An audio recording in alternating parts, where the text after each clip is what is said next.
శాసనాలు చేసే విషయంలో లోపాలు దొరలొచ్చు. దీన్ని సరిచేయడానికి ఎగువ సభలు ఉండాలా, అందుకు కేంద్రంలో రాజ్యసభని, రాష్ట్రాల్లో శాసన మండలిని ఏర్పాటు చేసుకుంటే బాగుంటుందని.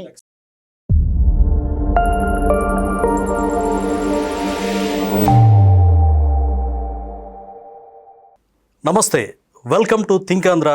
నేను మీ మాణిక్. మనతో పాటు ఉన్నారు రాజకీయ విశ్లేషకులు, TDP senior leader Kancharla Vijayabhaskar గారు. ఆయన అడిగి ఈరోజు ఇంపార్టెంట్ విషయాలు డిస్కస్ చేద్దాం. సార్ నమస్కారం.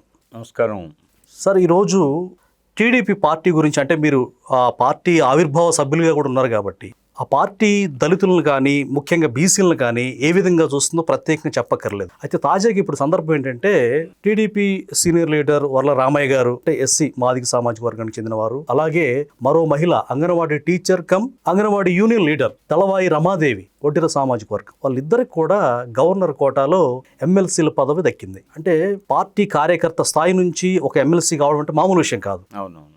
అంటే వీళ్ళిద్దరి యొక్క ప్రస్థానం ఏంటి, మరి పార్టీ వీళ్ళని నమ్మి ఎమ్మెల్సీలుగా బాధ్యతలు అప్పచెప్పడం వెనక వీళ్ళ కృషి ఎంత ఉంది, సామాజిక వర్గాలుగా టీడీపీ ప్రణాళికలు ఎలా ఉంటాయి, బాబు గారి నైజం ఏంటి, వీళ్ళిద్దరికీ ఎమ్మెల్సీ ఇచ్చిన సందర్భంగా, ఎమ్మెల్సీ పదవులు ఇచ్చిన సందర్భంగా మీరేం చెప్తారు? చాలా సంతోషించదగ్గ విషయం, స్వాగతించాల్సిన విషయం. ఇప్పుడు మీరు పేర్కొన్న ఈ రెండు పేర్లు, అందులో వర్ల రామయ్య గారు టీడీపీలో చంద్రబాబు నాయుడు గారు ఉమ్మడి రాష్ట్ర ముఖ్యమంత్రిగా ఉన్నప్పటి నుంచి, పోతే నేను చిత్తూరు జిల్లా ఇన్ఛార్జిగా ఉన్నప్పుడు పార్టీ వ్యవహారాలకి వచ్చా. ఓకే. అప్పుడు రామయ్య గారు చిత్తూరు జిల్లాకి రావడం, కుప్పం నియోజకవర్గ పరిశీలకుడిగా ఆయన ప్రస్థానం ప్రారంభమైంది. అంతకుముందు పూర్వాశ్రమంలో ఆయన పోలీస్ శాఖలో ఒక ఉన్నతోద్యోగిగా స్వచ్ఛంద పదవి విరమణ చేసిన సందర్భం, సర్కిల్ ఇన్స్పెక్టర్గా.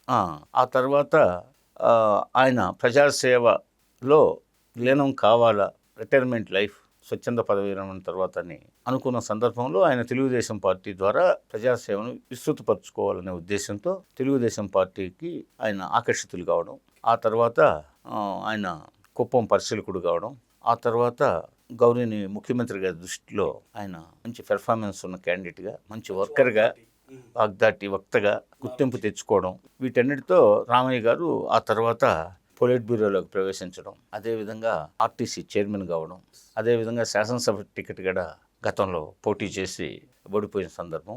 అదేవిధంగా రామయ్య గారు పార్టీలో ఒక స్పోక్స్ పర్సన్ లాగా కూడా కరెక్ట్, ఆయన అనేక సందర్భాల్లో కీలక ఘట్టాల్లో ప్రెస్ మీట్లు వాటిలతో రాష్ట్ర ప్రజానీకాన్ని, అదేవిధంగా పార్టీ యంత్రాంగాన్ని, పార్టీ అధినాయకుడు చంద్రబాబు నాయుడు గారిని, యువ నాయకుడు లోకేష్ బాబు గారి మన్ననలు అందుకోవడం, ఇవన్నీ జరుగుతున్న సందర్భం. ఇటీవల ప్రతి ఏ ఎమ్మెల్సీలు కానీ, శాసనసభ ఎన్నికలు కానీ, అట్లాగే లోక్సభ ఎన్నికలు, అదేవిధంగా గతంలో ఆయన లోక్సభకు కూడా పోటీ చేసిన సందర్భం ఉంది, తిరుపతి పార్లమెంట్ నియోజకవర్గం నుంచి. అక్కడ ఓడిపోయిన సందర్భం. అయితే ఈ పరిస్థితిలో ఇటీవల కొన్ని ఊహాగానాలు కూడా వచ్చాయి, ఆయనకి ఇతరత్ర కొన్ని అవకాశాలు వస్తాయని. కానీ ఆ అవకాశాలు బదులు ఈరోజు పార్టీ అధినాయకత్వం ఆయన ప్రతిభా విశేషాలను గమనించి, ఆయన అంకిత భావాన్ని దృష్టిలో ఉంచుకొని పార్టీ ఆఫీస్కి నిరంతరం వచ్చి ఉదయం నుంచి సాయంత్రం దాకా అక్కడ కార్యక్రమాల్లో మునిగి తేలుతుండడం, ఈ వయసులో కూడా ఆయన పార్టీ పట్ల అంకిత భావం, ఆయన చేస్తున్న కృషి పట్ల ఆకర్షితులైన అధినాయకుడు చంద్రబాబు నాయుడు గారు, లోకేష్ బాబు గారు మరి రామయ్య గారిని ఈ గవర్నర్ కోటాలో ఎమ్మెల్సీగా సెలెక్ట్ చేయడం జరిగింది. సార్, ఆయన రాజ్యసభకి వెళ్ళాలనే ఆశ ఆయనలో ఇంటర్నల్గా ఉంది అని కొంతమంది చెప్తూ ఉంటారు. ఆయన ఆశించింది ఎమ్మెల్సీకి ముందుగా రాజ్యసభకి వెళ్ళాలని అనుకున్నారా? అంటే ఇస్తే పార్టీ అవకాశం. అంటే ఇప్పుడు ఆశలు కాదు, అక్కడ ఒక పార్టీలో పనిచేసేటప్పుడు ఆ పార్టీ ఎవరెవరిని ఏ స్థానాల్లో ఉంచాలి, ఎవరెవరి పనితీరు ఎలా ఉంది, ఎవరెవరిని ఏ స్థానాల్లో ఉంచడమే కాకుండా పవర్ పాలిటిక్స్లో ఆయా ప్రాంతాలని, కులాలని, మతాలని ఈ సమీకరణాలను దృష్టిలో ఉంచుకోవాలి, సమీకరణాలు కూడా దృష్టిలో ఉంచుకోవాలి. అట్లాగే ప్రతిభ, ఒక్కొక్కసారి కొన్ని సందర్భాల్లో ఒక కోణంలో ప్రతిభని దృష్టిలో ఉంచుకుంటారు, ఒక సందర్భంలో కులాన్ని కూడా అందుకు తోడవుతుందా లేదా చూస్తారు, ఒక్కో సందర్భంలో ప్రాంతం తోడవుతుందా లేదా చూస్తారు. ఇలా బహుముఖాలుగా ఆలోచించిన తర్వాతనే పార్టీ అధిష్టానాలు నిర్ణయం తీసుకుంటాయి. అదేవిధంగా గవర్నర్ కోటాకి ఎంపిక చేయాలంటే సహజంగా కవులు, కళాకారులు, అదేవిధంగా ప్రజాసేవలో తలమునకం లేని వాళ్ళు, మంచి నిష్ణాతులు, అదేవిధంగా స్వచ్ఛంద సేవలు చేసేవాళ్ళు, స్వచ్ఛంద సంస్థలు, అదేవిధంగా రాజనీతిజ్ఞులు, అలా రకరకాలుగా గవర్నర్ కోటాలో ఎగువ సభ అంటారు ఎమ్మెల్సీని, దిగువ సభ శాసనసభ, ఎగువ సభ శాసనమండలి. అంటే మనకి పార్లమెంట్లో కనుక లోక్సభ ఏమో శాసనసభ సమానం, రాజ్యసభ మండలితో సమానం అంటారు. రాజ్యసభ అక్కడ ఎగువ సభ అంటారు. ఏం లేదు, భారతదేశానికి స్వాతంత్రం వచ్చిన తర్వాత నిరక్షరాస్యత ఎక్కువగా ఉందని గ్రహించి డాక్టర్ బిఆర్ అంబేద్కర్ గారి ఆధ్వర్యంలో రాజ్యాంగ రచన జరిగినప్పుడు నిరక్షరాస్య భారతదేశంలో ప్రజాస్వామ్యము, అందులో పూర్తి స్వేచ్ఛాయుత, మనం స్వేచ్ఛ కోసం పరితపించాము దశాబ్దాలుగా, శతాబ్దాలుగా. ఒక్కసారిగా స్వాతంత్రం వచ్చింది. పోతే ఈ బ్రిటిష్ పీరియడ్లో చదువులు తక్కువ, ఎక్కడో కొద్దిమంది సంపన్న వర్గాలకు తప్పితే చదువు లేదు. ప్రజాస్వామ్యం అంటే ఇక్కడ అన్ని కులాలకి, అన్ని ప్రాంతాలకి పట్టం కట్టాలా, కాబట్టి చదువు సంఖ్యలు తక్కువ, కాబట్టి శాసనాలు చేసే విషయంలో లోపాలు దొరలొచ్చు. దీన్ని సరిచేయడానికి ఎగువ సభలు ఉండాలా, అందుకు కేంద్రంలో రాజ్యసభని, రాష్ట్రాల్లో శాసన మండలిని ఏర్పాటు చేసుకుంటే బాగుంటుందని. అయితే భారతదేశం అంతా శాసన మండలిలో అన్ని రాష్ట్రాల్లో లేవు, కొన్ని రాష్ట్రాల్లోనే ఉన్నాయి. భారతదేశం అంతా కలిపితే 7-8 రాష్ట్రాల్లోనే శాసన మండలిలో ఉన్నాయి, అన్ని రాష్ట్రాల్లో లేవు. ఈ అక్కడ బడ్జెట్ దృష్ట్యా మనకి కూడా ఎన్టీ రామారావు గారు ఉన్నప్పుడు శాసన మండలి మధ్యలో రద్దు చేశారు. ఇది రాజకీయ పునరావాస కేంద్రాలుగా మారుతున్నాయి. పునరావాస, అక్కడ శాసనసభకు ఓడిపోయిన వాళ్ళందరినీ తెచ్చి ఇక్కడ పెడుతున్నారు. లేకపోతే ఎక్కడెక్కడ ఏ ఆశయాలతో, ఏ లక్ష్యాలతో శాసన మండలికి ముందుగా నేను పేర్కొన్నట్టు కళాకారుల్ని, కవుల్ని, రచయితల్ని, రాజనీతిజ్ఞుల్ని, స్వచ్ఛంద సేవకుల్ని, ఇలాంటి వాళ్ళని కదా తీసుకోవాల్సింది. వీళ్ళంటే వీళ్ళు మేధావి వర్గాలని. వీళ్ళు శాసనాలు దిగువ సభలో నిరక్షరాస్యత ఉన్న ఆ రోజుల్లో పెట్టిన పద్ధతులు. రాజ్యసభ అక్కడ, శాసన మండలిలో ఇక్కడ రాష్ట్రాల్లో. మరి శాసన మండలిలో మేధావులు ఉంటేనే కదా దిగువ సభ అయిన శాసనసభలో ఏదన్నా తప్పులు దొరికితే సవరించడానికి.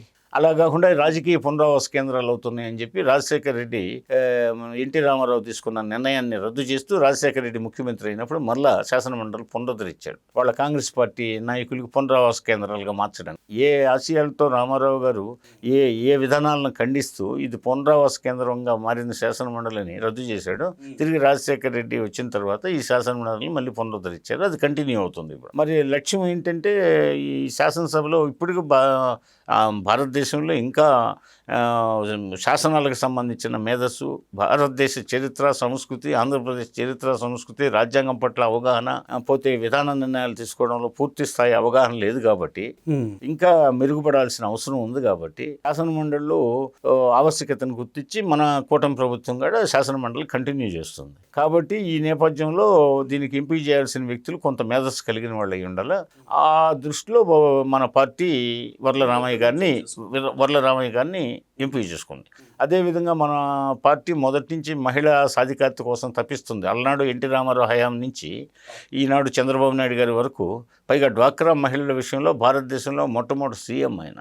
ఏది ఎక్కడో బంగ్లాదేశ్లో డ్వాక్రా మహిళల స్ఫూర్తిని అందుకొని ప్రపంచ బ్యాంకు విపరీతంగా బంగ్లాదేశ్ని ప్రశంసిస్తుంటే, ఐక్యరాజ్య సమితి ప్రశంసిస్తుంటే, చంద్రబాబు నాయుడు గారు భారతదేశంలో డ్వాక్రా మహిళల్ని ప్రత్యేకంగా ఒక స్పెషల్ డ్రైవ్ తీసుకొని నామమాత్రంగా ఉన్నటువంటి ఈ పొదుపు సంఘాలు వాటన్నిటి స్థానంలో డ్వాక్రా మహిళలను పెట్టేసి అది ఒక స్పెషల్ డ్రైవ్ ద్వారా లక్షలాది మందిని ఇన్వాల్వ్ చేసేసి పొదుపు గ్రూపులు పెంచేసి పారిశ్రామికవేత్తలుగా, కుటీర పరిశ్రమలు పారిశ్రామికవేత్తలుగాను, ఇతరత్ర పోతే అదేవిధంగా లిటరసీ విషయంలోనూ అన్నింటిలో చంద్రబాబు నాయుడు గారు మహిళలను బాగా ప్రోత్సహించాడు. కాబట్టి మనం ఈసారి శాసన మండలికి ఒక మహిళను పంపించాలి. ఆ మహిళ కూడా స్వచ్ఛంద సేవకురాలు అయి ఉండాలి. ఆ మహిళ మళ్ళా అంగన్వాడీల ద్వారా అంగన్వాడీ టీచర్గా ఉంటూ పిల్లలకి పాఠాలు చెప్పడమే కాకుండా అసోసియేషన్ కూడా అధ్యక్షురాలుగా ఉంది. కాబట్టి అదేవిధంగా ఆ అమ్మాయి కూడా బీసీ వర్గానికి చెందిన అమ్మాయి కాబట్టి అయితే యువత కోటాలో కూడా ఇచ్చినట్టుంటుంది. ఆ అమ్మాయి వయసు కూడా వయోపరిమితి చాలా తక్కువ వయోపరిమితి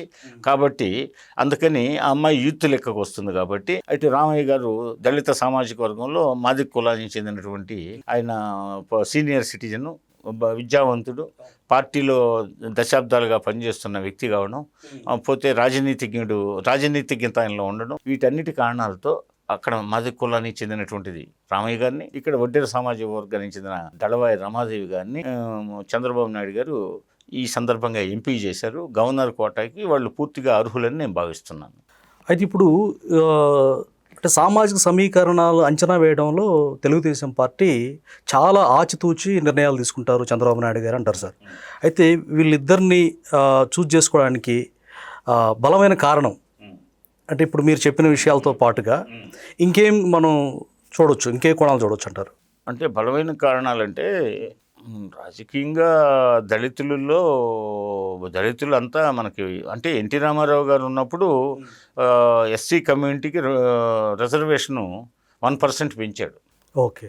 ఎస్టీలకు 2% పెంచాడు, ఎస్సీలకు 1% పెంచాడు, పోతే రాజ్యాంగపరమైన రక్షణ కల్పించాడు. ఇప్పుడు ఆ పరంపరని కొనసాగించాలి. పైగా ఎన్టీ రామారావు గారి టైం నుంచి అసలు బీసీలకు గుర్తింపు లేదు. కాంగ్రెస్ అప్పటికి అవిచ్ఛిన్నంగా 1953 కర్నూలు రాజధాని అయినప్పటి నుంచి 1956 విశాలాంధ్ర దగ్గర నుంచి 30 ఏళ్ళు అవిచ్ఛిన్నంగా 3 దశాబ్దాల పాటు కాంగ్రెస్ ఏకధాటిగా పరిపాలన సాగిస్తున్న రోజుల్లో బీసీలను పెద్దగా పట్టించుకున్న రోజుల్లో ఎన్టీ రామారావు గారు బీసీ నినాదం తీసుకొని బీసీలు అంటే ఒక కులం కాదు, 100 చిల్లర కులాలు ఉన్నాయి, ఇట్లా సహస్ర వృత్తుల్లో బీసీ కులాలు పార్టిసిపేషన్ ఎక్కువ ఉంది, వీరందరూ సమిష్టి సహకారంతోనే సమాజం ఈరోజు ఈ విధంగా ఉంది. కాబట్టి మనం బీసీలని అట్టడుగున ఉన్నటువంటి బీసీలని బాగా మనం అప్లిఫ్ట్ చేయాలనే ఉద్దేశంతో యాదవుల నుంచి అదేవిధంగా గౌడాస్ నుంచి, అదేవిధంగా కాపుల నుంచి, అదేవిధంగా తూర్పు కాపుల నుంచి, అదేవిధంగా కొప్పులు వెలమ దగ్గర నుంచి,